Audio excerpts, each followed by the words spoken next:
Well, we'll have to see with Sasha too. Yeah. Because Mike Brown said he doesn't know if he's going to crack the rotation at the beginning because of that defense. And I don't know. At this point, does Colby Jones have a better shot of cracking the rotation before Sasha does? Or do you think that's kind of a stretch? I think he does. I mean, I think Vezenkov maybe is in like that 10-man rotation just based on position speaking, because That's true.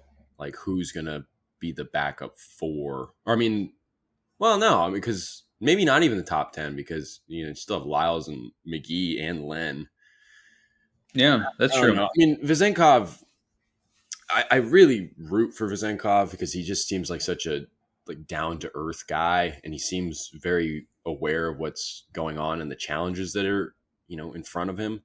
But it's like defensively, it's just like you see a little bit of improvement, but I think even in that Jazz game, there were a few moments where he got stuck one on one against. I think he got stuck one on one against THT a few times, and of course, it's like, well, he's not. That's not the same position. That's a bigger player and a smaller player, but it's like the mismatch was just so bad. And it's just like his feet are not quick enough to guard those guys. And there were so many moments too throughout the preseason where, he'd be playing from the weak side and, be squeezing up into the middle of the floor the right way.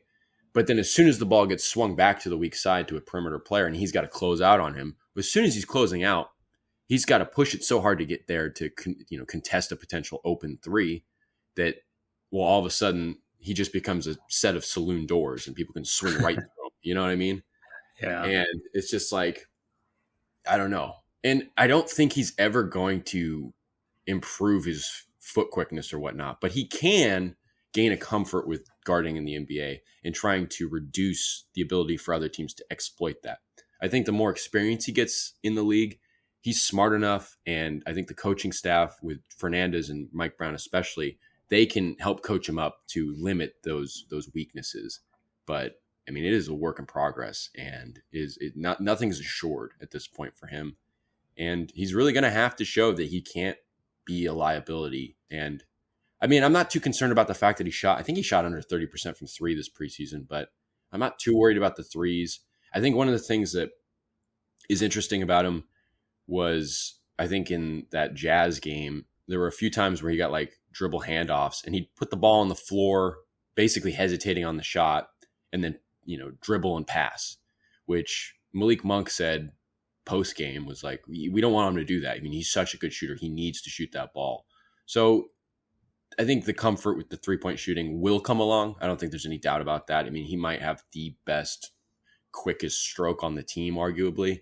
Mm-hmm. But I mean, he's got a lot to do before he can be a rotational member. And if he is a rotational member, again, that can really open up a lot of things for the team. Lyles playing the 5, getting more shooting out there with both Lyles and Vezenkov. So it'd be really nice to see him getting to that point. But I mean, I feel like he's a few months away from that.